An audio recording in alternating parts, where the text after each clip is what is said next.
How was the show today? That was good, man. We had CJ Miles. Oh, you got your flipped around. Let's fix that. Transform, rotate the wrong way.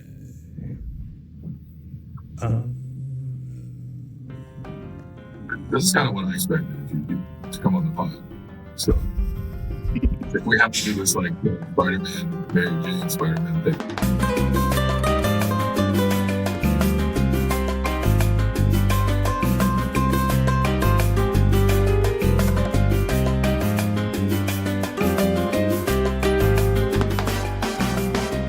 You probably remember Will from such programs as The Undefeated, getting benched. Both teams played hard. Both teams played soft. I don't know if that's a different site. I just changed it. Yeah, I was wondering what that. And were you potentially involved with Squeeze the Orange? Is that you? That's incredible research.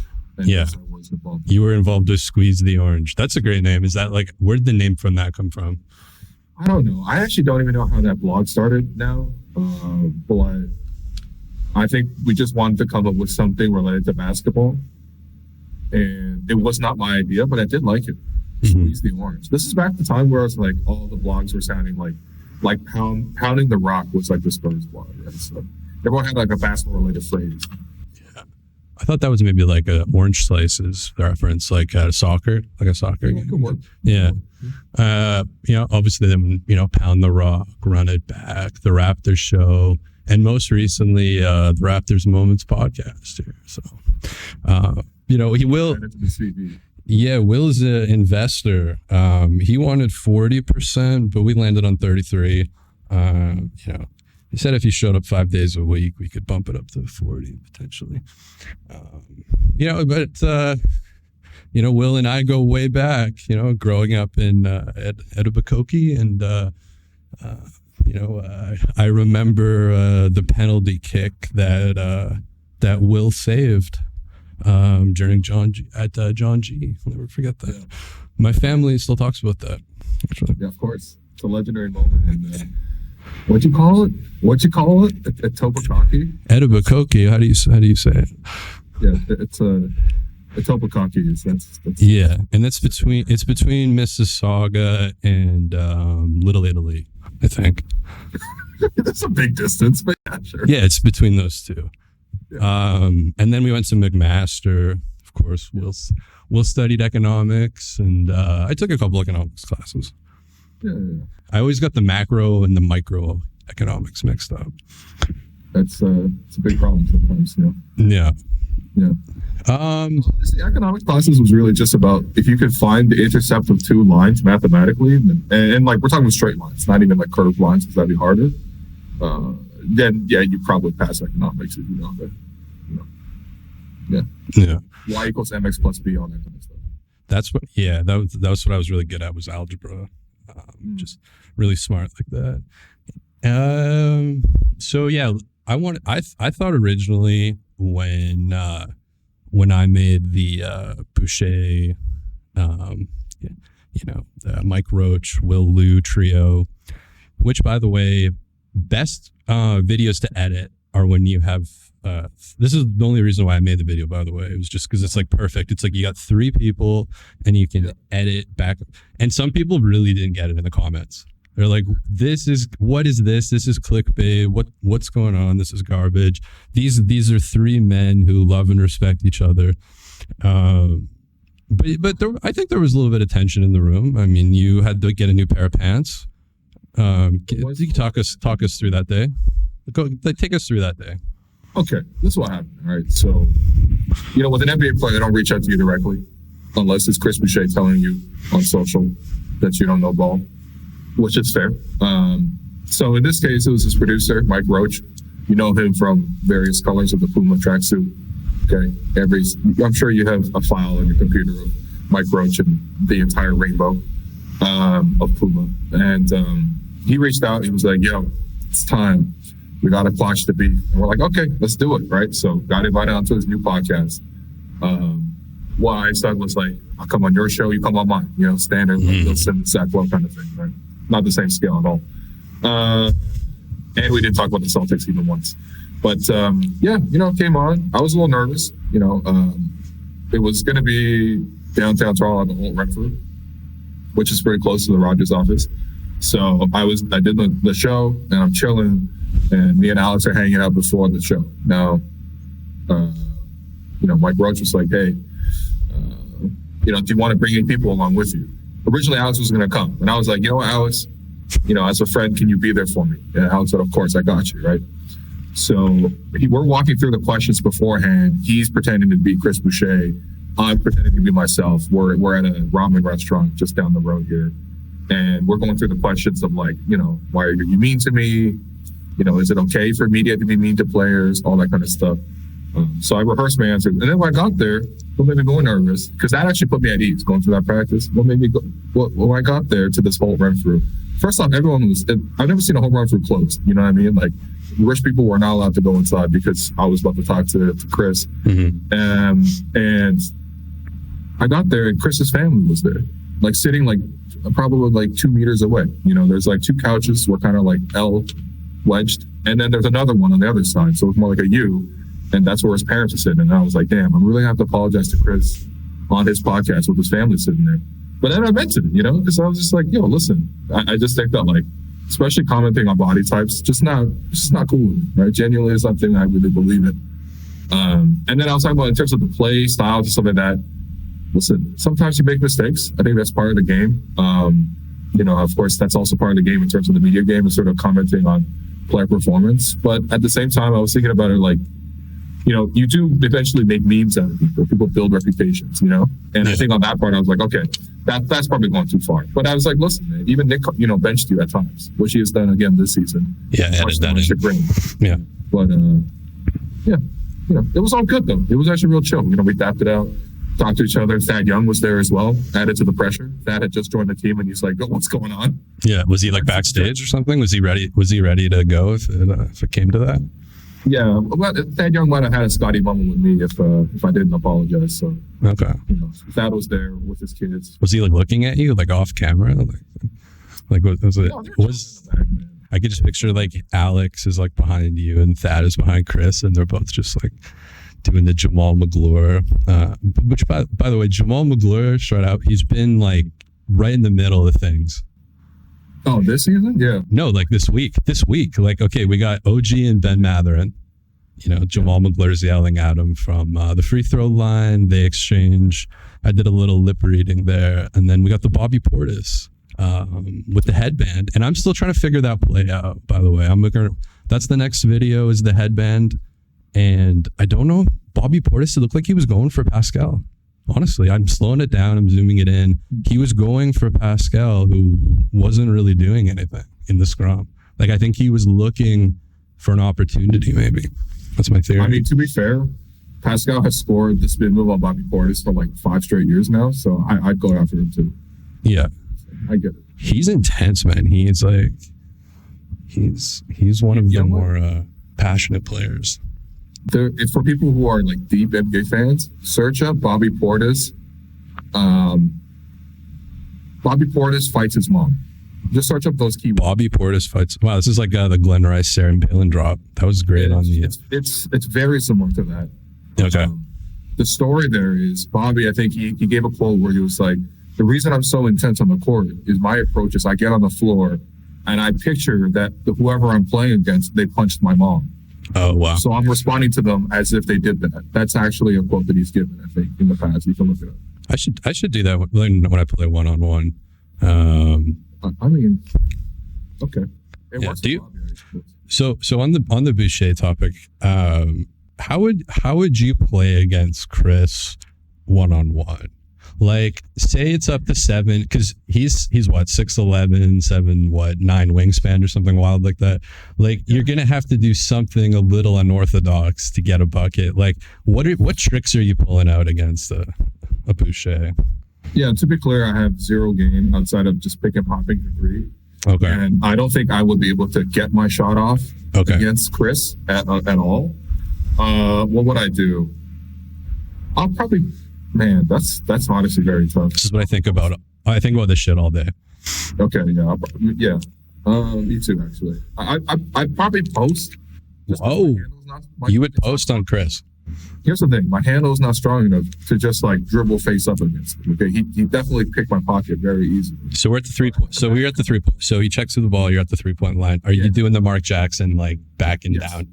Absolutely. Okay. With all due respect, mama, there goes that man.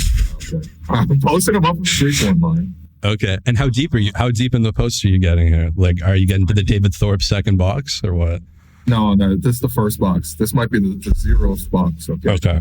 I mean, we'll see. I probably won't move him that far, to be honest, but who knows, depending on how hard he wants to play it. Okay. And then I'll probably have to like scoop under his arm. Okay. On a spin and step through so that he doesn't block me. Otherwise, he could just turn and block me very easily. So I have to spin and step through under his arm. You have that in your bag? You've got that? You've got that in your bag? No, I don't. But it's the only way I can think about even physically attempting a shot against Chris. Okay. So it'd be tough, yeah. So not much of a pivot. You're not much of a Luka Brunson. You get into the dirt there and pivot around and.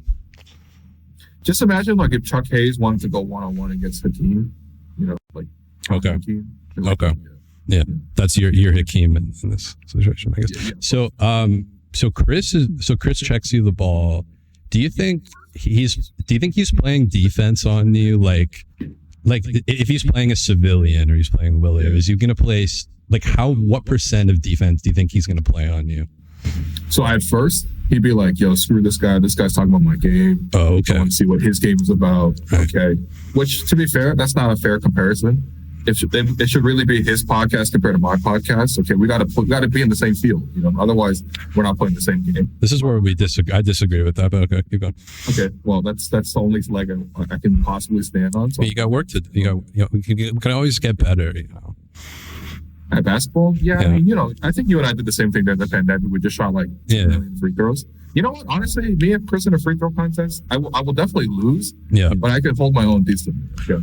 So, how are you playing defense against him? Like against Chris? Yeah. Okay. Yeah. I don't think I'd be able to stop him. Like physically, there's no possible way. Yeah. I actually don't see a way I could stop Chris. Yeah.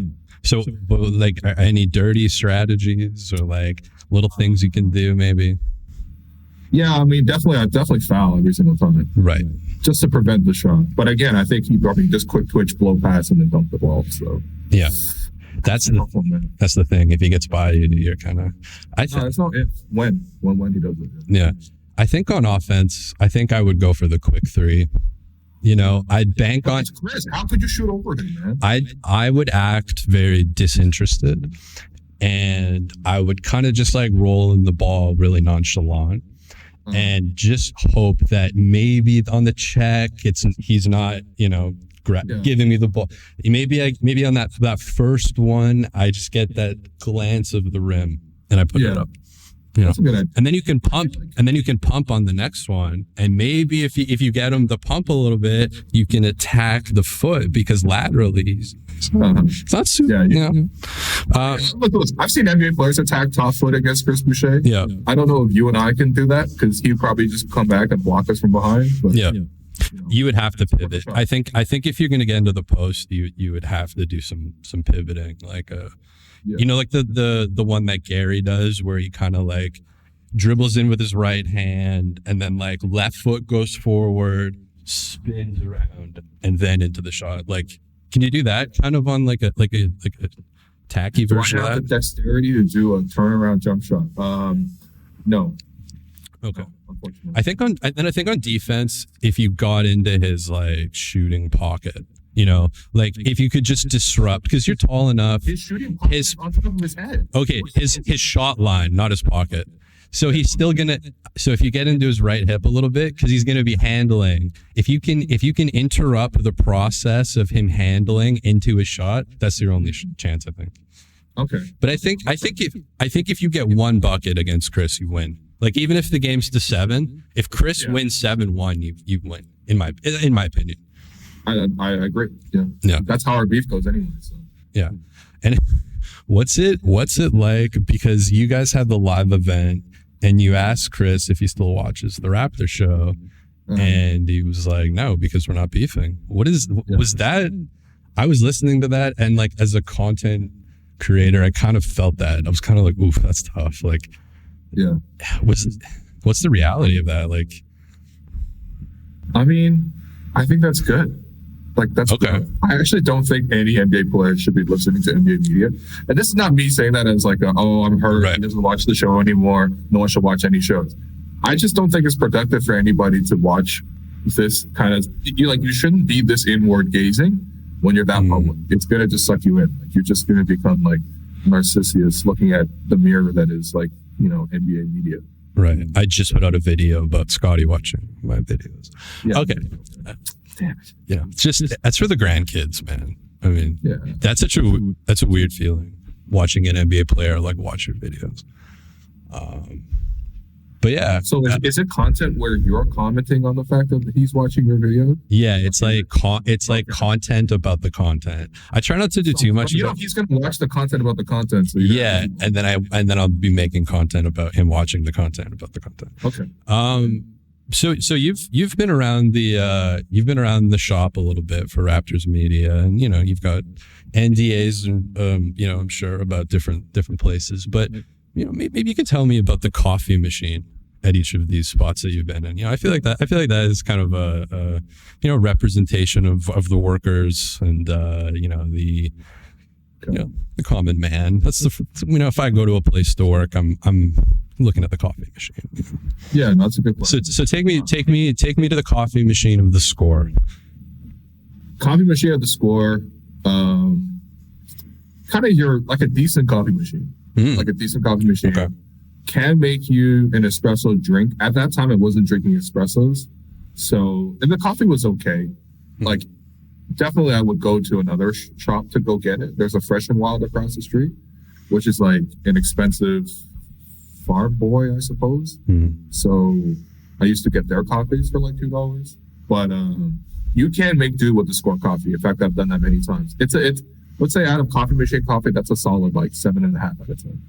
Okay, because the Score studios look pretty nice. I've seen photos of the the exposed wood nice. and the carpeting was quite calming. I like that.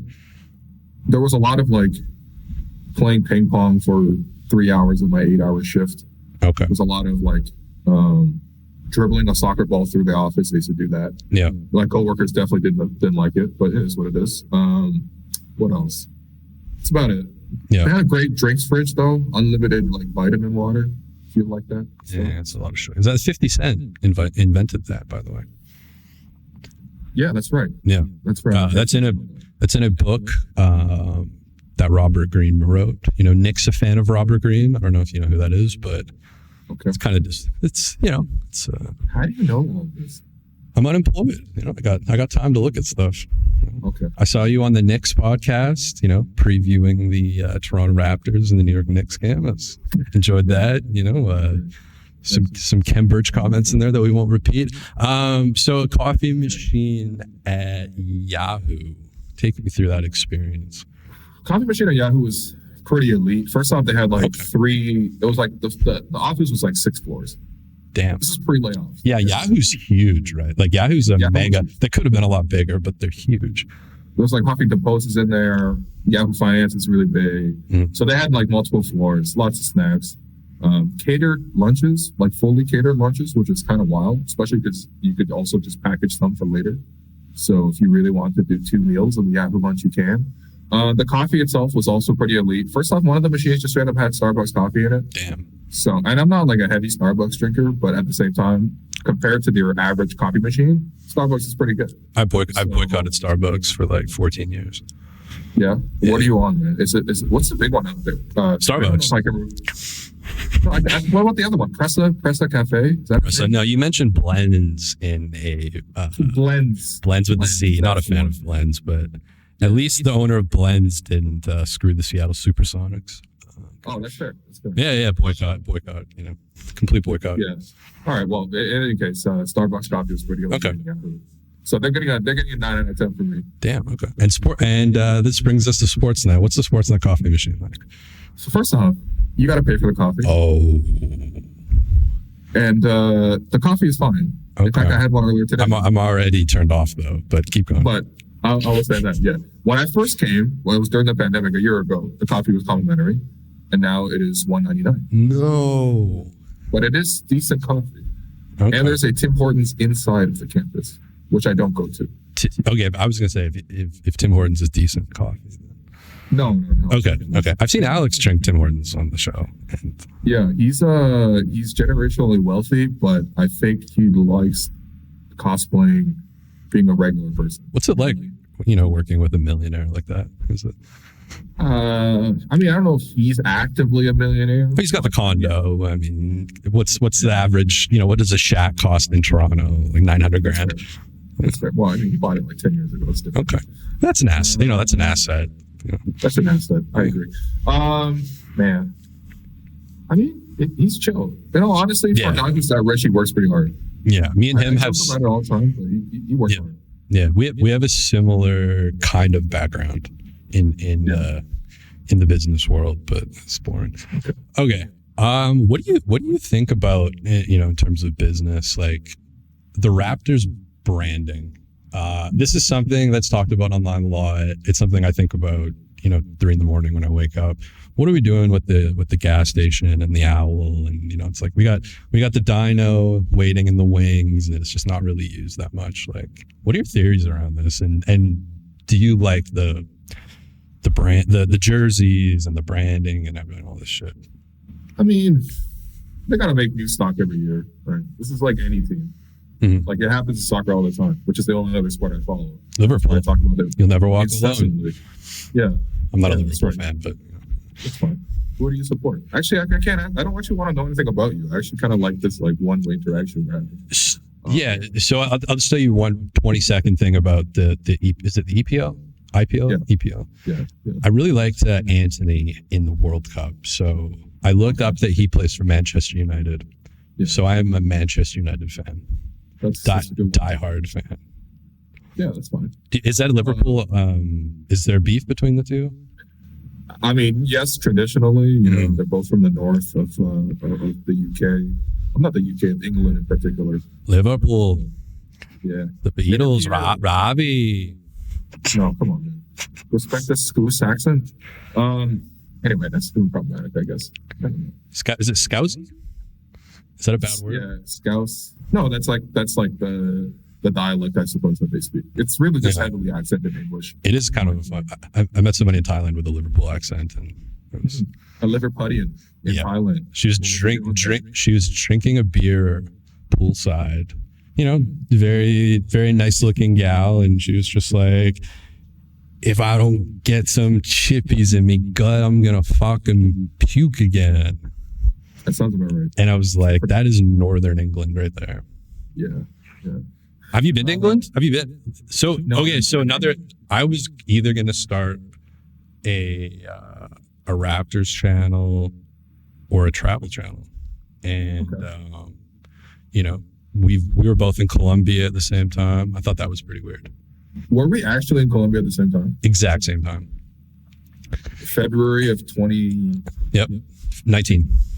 All-Star game. Yeah. You said you were in Colombia for the All-Star game in 2019. It was the best year of your life. And I was like, wait a second. I'm like, yep, I was there. And we were in the same cities, Bogota. So yeah, Bogota was cool. Yeah. Wanted to go to Medellin, but I kind of ran out of time. So didn't have to go there. Yeah. It's cool. And then Cartagena was kind of like a mid-trip kind of decision. Like mid or mid? It was a mid-trip decision, but it was also a mid-trip decision, and it's because there's certain places you go in the world where you're like, oh, cool, everybody enjoying the service are foreigners, or generally speaking, white people, but also just essentially people from richer countries, and all the people providing the services are the locals, and you're like, damn. This feels really weird because none of the locals are enjoying any of the things that we're doing. And that's what Cartagena felt like to me. It was just we're just here specifically to be serviced towards. That was a weird feeling, I'm not gonna lie. But it was a beautiful place, and I almost died out there. How? We went to we took like a little boat to go to like an island, whatever, standard kind of thing. It's like 3 p.m. Everyone got to leave and go on the boat. It's like, okay, cool. All right. So we got on the boat, come back. It's like a motor boat with like there's like seats, but like it's a small motor boat. Okay. There's probably like 15 people in this boat. The tide started getting really high to the point where like the boat was like coming up and down and crashing and like physically banging in midair at certain points. And I genuinely thought I was going to die. It was a very, very long boat trip back to shore. Damn. We were all soaked completely. At first it was like, oh, this is fun. It's like a roller coaster. At the very end, it's like, oh my God, we just survived. That is not your typical I almost died in Colombia story. Usually, I agree. Yeah, it wasn't that exciting. Damn. Yeah, I almost died too, but different reasons. So you also went to Buenos Aires, and obviously, Messi just won the World Cup. We were talking about the EPL. That was kind of the where I was going with this. What are the people in Argentina saying about football? And there's a basketball contingent. I've noticed that Raptors Brazil is obviously huge as well. Shout out to that Twitter account. But I've noticed a big did you make connections in Argentina? Do you have any basketball hookups, soccer hookups?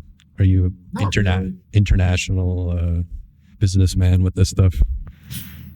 No, look, it was my first like solo trip as an adult. So I was fairly shy with the whole thing. Like met some people in the hostel, but like didn't really connect with them sort of past like 1 or 2 days kind of things. And then I don't speak Spanish. So. I can't do the hostels, man. I'm like, hostels are very weird. But again, when you're doing your first international trip, like it makes sense, you know. Yeah, that's all I'll say. Yeah, I'll take a $4 room that's like infested with bugs and lizards over a hostel. Yeah, not that I've ever done that in Vietnam or anything. Okay. I did not get turned away at the Myanmar border, which actually only like 600 kilometers from China. So it's quite close. I've been to the Shanghai airport, but I don't think that counts as being in China. Like it's I mean, you're kind of in China. Yeah. There's my DNA is in China. 1 million Chinese people around you. So my DNA is in. So I was in the airport and I saw a flight to Pyongyang. I was like, now that would be a bit. Yeah. Like that would be. What's customs like to go there? You know, like. Oh yeah, I would imagine. Just so curious. It's quite rigorous. Yeah, you bring $10,000. Yeah, I had like an 8-hour layover, so I was kind of bored. I'm just fantasizing in my head like that would be an interesting flight to try to sneak onto. Yeah. All right, another place you and I have both been to, the Shanghai airport. Yeah. There's 2 airports though, I think, right? Yeah. Which one were you at? Were you at the Pudong airport? I think so. It was like a huge blue barn kind of looking thing. Like it was. Yeah. I felt like I was in a barn. I was like, what is this? Yeah. This is not like the Singapore airport where there's a movie theater and an aquarium and yeah. Okay, connect there. Oh no, the worst airport experience I've ever had, customs, everything, just a complete gong show was Bogota. Did you experience that in Bogota? Did you have to pay the Canada asshole tax? Yes, I did. Yeah. But I mean, I took it on the chin. You know, I didn't even. Yes. Yeah. I am coming here to be serviced by your people. I had to get the random dude behind me to put it on his credit card because I didn't have the, my card wasn't working and it was a whole gong show. Okay. So obviously, at McMaster we took a lot of economics classes. So salary cap. Let's get into this a little bit. Yeah. I think on a recent episode, you thought that OG might be the most likely just because of where his value is. If you're looking at, assets and Masai's, history of trading high, selling high, and in finance, we always say, buy low, sell high, I don't know if you've heard that one before. Write that down. Yeah, write that down. So that's kind of how I look at it. I don't think Masai is an emotional guy. I think he's pretty like business focused. Are you still kind of on that track that you think that's one of the, because I think I have no connections or anything. I'm just, in my bedroom, but that's kind of what it looks like. Like it kind of just feels like that, I mean, first of all, I don't think anyone's like specifically out the door. You know what I mean? Like I don't think that, like any deals are like completely done and then just like they're ready to hit the paperwork on send and something like that. But I thought Grange was interesting on your show because he basically said, like, without saying it, that Gary is like kind of locked in. Not locked in, but like don't expect the way he said it was the most like aggressive I've heard Grange kind of like, because it was Grange saying it the way he said it. I was like, wow, that really does, Yeah. I mean, that makes sense, I suppose. As like a nephew watching basketball, like I don't want Gary to be traded because that, like for me, is a selfish, you always talk about the product, right? Like, yeah, I'm concerned about the product. You're all about the product. I'm all about the product too. And like, growing up, Iverson was my favorite player. Like, I'm sorry. I like offensive creativity. There's nothing wrong with that. I don't enjoy. Anyways, I try not to keep my opinions. I try to keep my opinions out of the content. I don't want to be the content. But. Right. That's the difference between you and me. I should pivot maybe at some point, maybe a little bit. That's kind of partially why I want to do the podcast. That's a good thing, man. I'm not trying to say like you can't expand. You should definitely expand. Like your list is expanding. When you said you're going to do a pod, I was like, please have me on your pod. And I kind of expected this to be what it is. Thanks for this, by the way. But you're welcome. Always been a long time fan ever since we went to Stone Library together at McMaster. But but you got a really good thing, man. I think it's like, first off, this is a year of the Raptors content creator. Okay, I feel like everyone's coming out with stuff. Yeah. But I think, even for an old head like me, relatively, in blog years, I'm an old head, but like, no, I mean, I love your content, man. It's really funny. Thank you. I also love that, like, when I read the comments sometimes, because I'm in your videos sometimes, and people misunderstand it. I'm like, that just means the content. When you put together the Gary Trent Sr. interview, they're like, wow, Asians shouldn't be able to talk about hip hop. I'm like, you know what? Fair. And also, okay, this content really did work. This was kind of funny as a response. Anyway, OG, I just think that, like, he's probably the guy that if you're a team trying to trade for him, he's a smaller salary, so you don't have to give him too many immediate pieces on your roster. Mm-hmm. You could get him for future picks. I do believe that. And I also think that at the same time, like, you get him for 2 playoff runs as a guy you can plug and play into your lineup. This is not like incorporating a star into your team midway through the season. That's very hard to do. If you're a contender looking to make a run, then you need wing defense. OG's kind of that kind of guy. Of course, Masai loves OG. Like, literally, he loves him. Okay, mm-hmm. Like, this is, he's very proud of OG and sort of the bonds that he's, or the steps that he's made. But at the same time, it's like, that's his job. His job is to, buy for $1, sell for $2, as Prop Joe once said. Do you watch The Wire, like, ironically, or do you like it? No, I like it. Or in between? No, I like it. Okay. Some of the lines are kind of funny, Okay. Like Rawls when he does it, like, this is the double fucking McNulty. This one's going. Okay. Well, it's a pretty good storyline when they essentially reveal halfway through the show that he's gay, and it was like, oh, I kind of understand a little depth of the character now. Why he's always talking about what he's talking. Yeah. Okay. I don't know. I think 2 and 5 was such an L. It's like you just can't give. You can't have 40. You can't have 40% of the seasons just being out. Anyways, watch the Raptors.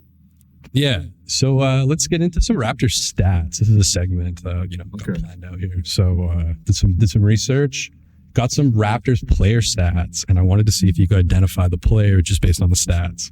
Okay. And these are cherry picked, so these are not like accurate representation necessarily, but done for comedic and purposes and stuff. Okay, so first player. We got 8. So first of all, we got 18 possible players. So we got Doughton's in this, Harper's in this, we got Wieskamp's in on this. So there's 18 guys who've gotten minutes for the Raptors this season. So in some of these stats, if they're significant, I'll say like this is 2 out of 18 or 18 out of 18 on the team. All right. When pertinent. Okay. So player number 1, shooting 50% from three, 63% true shooting, 19% turnover rate, second worst on the team. Okay. Plus 3.6 on the court, fifth best on the team.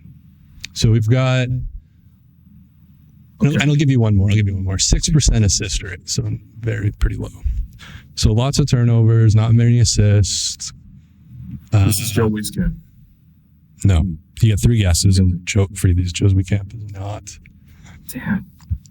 So we got lots of turnovers and lots and a three. 50% from three? Yeah, on the Raptors? On the dot. Delano? No. It's not Delano Banton. Yeah. It's not Joe Wieskamp. It's not Delano Banton. One more guess. It's gotta be. No. We've mentioned him already on this show. I was just gonna say, is it Kem Birch? Yes, it is Kem Birch. I know he made 1-3. I didn't know he was 1 for 2. Chemistry Birch. All right, next one. It's a high turnover rate for Kem. It is, yeah. It's like 1 out of 5 possessions. Which is I can kind of see it. Anyway, so next player here. 57% from the line, 28% from three, takes 56% of his shots from three, and has the lowest usage rate on the team at 9%. Huh. Okay. Pretty dark. Run me those stats again really quickly. Okay. 57% from the line, 28% from three, 56% of his shots from three, 9% usage rate. Okay, so I was going to say that was Chris Boucher until you said 9% usage rate, because that's not possible. Man, okay. Is it Thad Young? It's not Thad Young. Man, 9% usage, okay. 9% usage. Lowest on the team. Is it Ron Harper Jr.? It is not Ron Harper Jr. God damn it. One more guess. This is the hardest one. Huh. No, Otto shot better than that. Is it Wancho? It is Wancho. Let's go. I gotta make this harder. No. Come on. This is good. All right. This player, I'm very impressed. I didn't think you got this. All right. So this player, 25% from three, 50% from two. Nice clean numbers here. Yeah. Offensive rating, 107, which is last on the team. 21% usage rate, minus 4.4. Okay.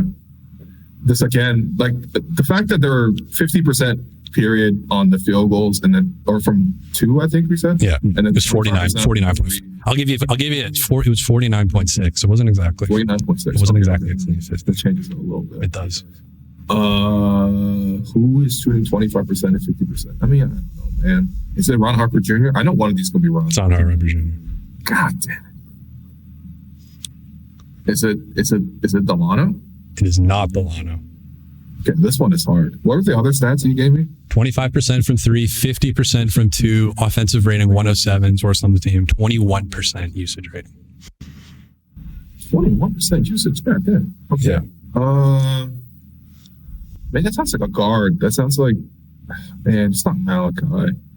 It's not Malachi. His 3-point percentage didn't fall that much. I'm going to guess Jeff Down. That's my last guess. It is not Jeff Downton. It is Precious Achua. We got 2 for 3 here. Okay. You know what? He did have a slow start to the season. In my mind, he's already averaging a double-double. Yeah. Okay. So next one, this one's pretty dark. All of these are dark. I mean, the numbers are not good. This is like, I should have saved this one for last, but anyway. So, all right, we got 50% true shooting. It's 18th on the team. 37% on twos. That's also 18th on the team. 56% from 0 to 3 feet. That's also 18th on the team. 108 offensive rating. That's 16 out of 18. 53% on corner threes. Third best on the team. Is this Malachi? It is Malachi. Ding, ding, ding, ding, ding, ding. Damn. All right, got a couple more here. All right, let's go. All right. I like these. It's a great segment. 3.7% steal rate. Second best on the team. Steal rate, man. It's the same as like turnover rate. No, I don't. 67% on long twos, so that's 16 to 22 feet. That's first on the team. First on the team. Good. 17% from three. Okay, it's not Gary. 15% turnover rate. It's third highest on the team. So lots of turnovers. Not good from three. Gunner from the long two. Lots of steals. Jeff Dowden? It's not Jeff Dowden. Is it Delano? It's not Delano. God. Those were bad. Right. Those were bad. Those were like not even. The other ones were good. I'm sorry. I'm just convinced that you just seem like the kind of guy that would have put Ron Harper Jr. No. Delano Banton and Jeff Dowden as dancers. No. Okay, run me through the stats one more time before. 3.7% steal rate, second best on the team. 67% on long twos, best on the team. 17% from three, second worst on the team, and a 15% turnover rate, third worst on the team.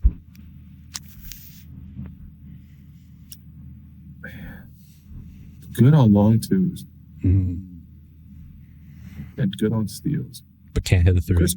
Chris Boucher? No. No. What is it? It's Thad Young. Thad Young, damn it. That was the third pick I was actually going to take. All right. Last one here. Damn. All right. Offensive rating. 108. 16th best on the team. 21% usage rate. 35% from 3 to 10 feet. 56% true shooting, 2.9% steal rate, 95 turnovers, second highest on the team. This is not fair because I think I might have seen this comment somewhere from you on the internet. I know this is OG. It is OG. Yeah. You're not following me on Twitter, but you did see that. Okay. What, am I not following on Twitter? We literally I told Will back surprise when I dropped that one. Yeah, all the times it throwed and the macro and the microeconomics. And do you like the micro or the macro more? Which one do you prefer? I prefer macro, but I feel like neither of them are that applicable to society, which ultimately led me not to pursue anything else in economics. Hey man, this is sportsy more fun, to be honest. This is kind of economics here. We got steal rates and usage rating. Just like employment rates. What are some of your favorites? So I used to be really into NBA stats when I was like 7. Yeah. Okay. Like in the 90s, I had all the cards, and I was like I was a party trick where they'd be like Shaquille O'Neal, and I'd be like points per game, blah, blah, blah, all that shit. Yeah. Now I'm like slowly trying to get back into it, but I don't ever want it to be like overwhelming with stats. What are some of your favorite? What are some of your favorite stats? What are some of my favorite stats? I like the screen assist. The tracking ones. Yeah, I'm not even kidding. I like screen assists.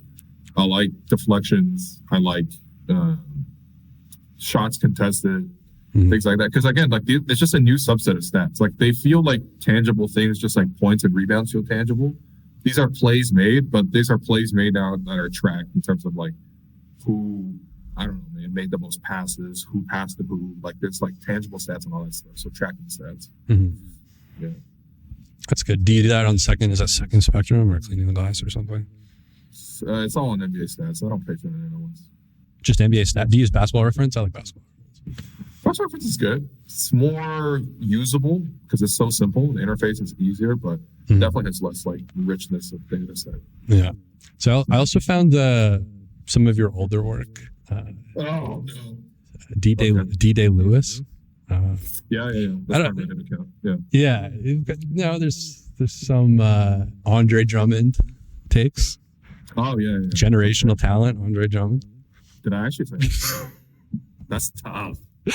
Dude, this rant is tough. Like I was reading this last night and I was like, I can't read this, but it's hilarious. No, this is from 9 years ago.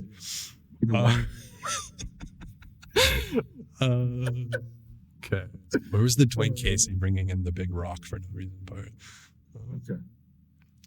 Colangelo gave it one last go. He drafted yet another European center who is now the only sign of hope on the current Raptors squad. He fired PJ and hired Dallas Mavericks defensive coach Dwayne Casey, who brought a rock into the Raptors locker room for some reason. He was heralded for such innovative defensive schemes as putting JJ Barea on LeBron James in the NBA Finals. Blah, blah, blah, blah, blah, blah. Finally, sensing that the end was near, he selected Terence Ross over Andre Drummond because Ross can shoot. As it turned out, he couldn't, and Drummond is likely a generational talent. That's cool. It gets worse. He also signed DeMar DeRozan to a ridiculous extension, $40 million over 4 years. I'm not gonna lie. There's some economics for it. There's some economics. That is how economics looks like. Okay, you look at Andre Drummond, you're like generational talent. Yeah. You look at Terence Ross and be like, can't really shoot. And then you look at DeMar, and it was like at that time he couldn't shoot. Wind shears was a big thing. I can't picture. Terence Ross could shoot, but it was like maybe the percentages were suggesting that he wasn't like as reliable of a shooter. So like again, like this is he's into weird conspiracy shit, right? He's like one of those like is he? Yeah. He did a podcast with like I forget who it was, but he's into the Dwight Howard, Jaylen Brown, Jason stuff. All right, that's a good video to be doing one day. Not for me though. I'm established with media now. I can't do it anymore. Not that I ever did. Is that tough? I mean, yeah, no. I think it was just big into wind shares, and DeMar was like always grading negatively in wind shares. So I was like, yo, he's not good because of wind shares. Nowadays, I know better, but I mean, you know. And then, are there any stats that would jump off the page with you and Alex playing? Of course, on Twitter we talked about the NOAA analytics board and what some of those numbers might be. I got my numbers tested on that thing, by the way. Okay. Recently. What are we looking at? I was very consistently in the green for left, right, so it's very centered. I was very consistent in terms of depth of the shot, right? Okay. So like it wasn't too long, it wasn't too short. But the issue I have, and it was consistent after shooting like more than probably 100 shots on the board, was that my arc is too flat. Okay. So I'm making the shot, and it's take me through. Okay, hold on. I actually shot some shots today as well. Okay. So how to shoot like a pro. Yeah. So what does he say? He puts so I'm a right-handed shooter, so right foot in the very dead center of the free throw. Okay. Pointing at the dead center of the front of the rim, and then doing one line of motion between the right leg and the right arm, the elbow in particular, up through the two fingers, the first two. Okay. You're supposed to find the hole in the ball, right? Split your fingers between the hole and the ball. You got a ball with you? Okay, I'm not surprised. And then, you're supposed to push in one flick and push up. But the only thing is I'm just not putting enough arc on it. But it goes in. Like it really goes in. So you got like the Kawhi shot? No, but yeah, kind of, I suppose. I think I'm probably using too much elbow, exactly. Like I'm flicking it more than I'm pushing. Because that's obviously how you get the arc, but you would really benefit from. No, this is a 6-pound medicine ball. Okay. So you get some shots up with the medicine ball. 6 times heavier than a basketball. Yeah. And you can just do like kind of while you're watching the Raptors game. You get a little workout going. Get the medicine ball going. You get some shots up. Yeah.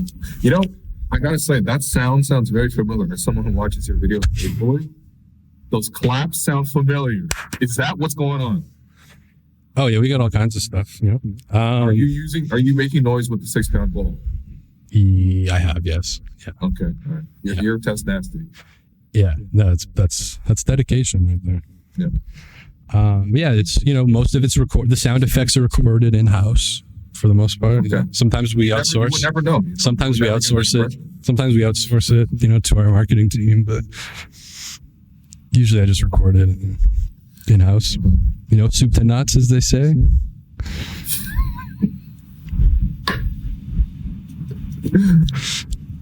That's why you got to keep making content, man. It's the podcast. You think I can get like Warren on here one day, or maybe Grange or amazing on here. Grange? You guys have similar vibes. Alex. Grange is a weird dude. When you just cut it off right there. There's the Twitter. Listen, Grange is my. I wouldn't say Grange is my guy. But we're friendly. We're coworkers. We're friendly. They're nothing but nice to me. I just haven't hung out with him enough, right? But he is a bit of a weird dude. So you can get him off onto different tangents. But I respect that dude a lot. Man. Can I get David Thorpe on here? Do you think? Thorpe is too serious about who? He's like Henry Rollins. He reminds me of Henry Rollins. You know who Henry Rollins is? Yeah. Well, I mean, I've been watching basketball since before you were born. Like, you know, he's got a bit of that. Yeah. But I mean, Thorpe is legit. Yeah, he knows. He knows people. And then, who else would be good for the show? I don't know, man. Yeah, if you were the program director of Raptor Moments, which you know, for a 33% ownership stake, you know, it's minority ownership. Minority ownership. You know, your input is valued. Can you get Scottie on here since you watched this video so much? Can you please get Scottie? Here's the thing: Scottie doesn't do a lot of content that isn't like, you know, advertisements. Mm-hmm. Like he doesn't come on different shows. Hasn't hopped on any podcasts that I know of. Yeah, me and Scottie got lots of mutual friends. You know, I hang out with his friend Lloyd a lot. You know, me and him went to university together. What does that mean? You know, in Tuscaloosa. So some Tallahassee, Tuscaloosa. Those are two different places, I think. Get Scottie on here, please. I feel like he'd actually... I don't know. I just want to see an NBA player like actually answer questions that they weren't prepared to. I want to get OG on here. OG be good. Are you still interviewing him? You were prepping for that with Alex, and I thought so. My idea for interviewing OG was you just read the Dragon Kitchen menu to him. It was his favorite restaurant in Jefferson City, Missouri. He used to eat there all the time. You just read the menu to him, and every menu item you read, you just make eye contact and just try to out awkward him. That's what I would do. But how did you know that? How did you know that that's his favorite restaurant in Jefferson City, Missouri?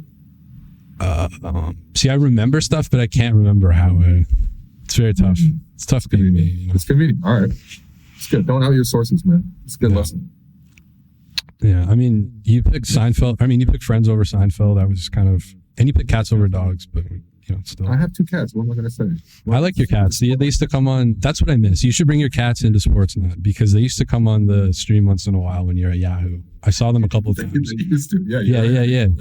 I think like who's against that? The Sportsnet? I mean, you got to pay for the coffee, but can you bring your cat in? I'm sure that's another fee. You got to pay for the food. You got to pay for the gym. Pay for the coffee. Is there a gym in there? There's a gym in here. There's a sport. You can get jacked at Sportsnet? It's only like $5 a month that year. So it's not like a huge fee. Clearly, it's way cheaper than a regular gym. But, okay. You know. So if I come... my salary discreetly and tell me it's free, you know? So if I come to Toronto in the summer, can I sneak in for a workout in the Sportsnet gym? You know, we have very rigorous security. I'm not even joking. Okay. So, but I mean, if you come in this outfit, I think you blend in. Yeah, I'll sneak in through the back door. David Johnson documentary coming up. Which... Yo, him stopping at the 905 is interesting.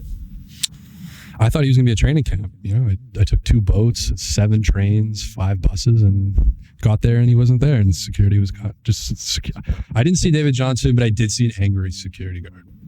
So who was it? Was it John? Was it the big guy, John, the big Italian guy? No, it was. I think it was a hotel security guard, but he was managing the training. I think he seemed to kind of know what was going on, you know. But I did get within 10 feet of the Raptors. Who was it? Or just all? Pascal, Malachi, OG. I saw Otto Porter's toe. 10 at that time? He did. I don't know if he had a hamstring injury, so he was walking kind of funny. So, right. You know. I never understood what the expression 10 toes deep meant until Otto Porter came. I still have never heard that before. It's a big difference between 10 toes deep and 9 toes deep. Yeah. That's probably that's a tough storyline. You know, biggest free agent signing of all time. He randomly tweeted out the numbers 1 to 600 and something on Twitter. Like every single number is an individual tweet. So I was thinking it'd be cool to retweet the score of every game, like with those tweets. That's another content idea. So these are the big content ideas that I come up with that, you know, why investors are flooding to the platform. Yeah. Listen, this is the time to watch. You're about to take off like OG anunoby, right? I'm here on the beach. You know, it doesn't matter. I can be on the beach. I might be in Rome next week. You know? Okay. But for now, I'm in Zihuatanejo, Mexico. Very nice people down here in Zihuatanejo. I'd like to thank them for letting me podcast on the beach. It's a nice one. Yeah. So you got another media engagement. Yeah. What I mean, And you know what? You'll find this content eventually, and of course, it'll be very funny for you. So I'm just gonna tell you right now, it has to do with KFC. Oh no, I can't even. That's the one thing I can't listen to the food segments on your guys' show. Why not? I only eat like 14 things. And, okay. Yeah. All right. That's fair. I can't support a KFC. What do you call it? Ad read or anything. Even ironically, I can't. I just start crying. Well, you're gonna enjoy it. What am I gonna say? I'll still probably watch it. Is there any questions that you have to cut out due to timing? That's a good question. I mean, I gotta say, the reflection on your sunglasses is very sinister when you look at the screen. That's like it shows a lot. These are swimming goggles. So later I'm gonna hop. You can see not huge waves here, but a little bit. I'm gonna body surf a little bit on those. Okay. I guess I kind of already asked you this, but my crimes against Sportsnet, is that irreparable? Do you think? Like, I got the top ranked Grange video on YouTube, and it's probably not what Grange would want to see on YouTube. I got the you obviously with the boucher stuff. So if you type in Will Lou podcast, this one comes up? No. Dude, okay, I felt really bad because if you type in Chris Boucher, Will, I own. Oh man. Okay, it's not my fault though, because Yahoo puts in the Chris Boucher podcast with you. In the metadata, Yahoo's metadata, it says Pascal Siakam highlights, Scottie Barnes highlights. So my video ranks higher than Yahoo's video in the search because I tagged it properly. Well, you need a degree to work at these places. You really do. Not that I ever sold a blog for a bunch of money to a greedy Wall Street guy and went off to Colombia to try to start animal rescue. And now that's the plan with Raptor Moments eventually. You get the big whales in, make billions of dollars, and rescue a bunch of street dogs. So what, you're trying to sell out to Rogers and Bell? I want to get Yahoo. I want to get acquired by Yahoo. This is my pandering to Yahoo. I just own their SEO, and then they have to buy me out. The hostile takeover. Kevin O'Leary gets involved. Steph Curry gets involved. I mean, it wouldn't be the worst person to take over at Yahoo. Yeah. Another great video, by the way. Yeah. I'm going to be trying out for the Raptors 905. So, the summer, we'll go to Ramsden Park. You can run me through some training, maybe some drills. Teach me that the flick thing that you were doing there before. Yeah. All right. Back to medicine ball. Yeah. I'll bring a soccer ball too. We'll get some penalty kicks up. Okay. Yeah. Just like the old days. Albuquerque. Just like the old days. I appreciate you. Everybody watch Raptors Moments. I mean, you're already doing it right now, but just keep doing it. Keep doing it. Subscribe. Stay locked in. Do you have memberships? Can people pay you? Rate, review, Patreon. Support the Patreon. Oh, Patreon? I got full game breakdowns on Patreon. Okay. Yeah. So support. Okay. Yeah, maybe I gotta do that. Hell yeah, brother. Okay. All right. I'm gonna go for a swim here. Enjoy. All right. Watch out for the sharks. I'll just keep this going until you log off, so it's awkward. Oh. Kind of a cool outro, Not I don't want it to be clean. I'll just keep the screen up as long as possible and see where. Yeah. Maybe you'll leave it up by accident, and I'll get a 24-hour live feed into the Sportsnet. No, Sportsnet's a good deal. See ya. All right, folks. That was William Lou. Go check him out. I'm doing his shout outs after his com. Go check him out at Sportsnet. And I think that went well. I'll probably cut this out of the podcast. I'm gonna go for a swim.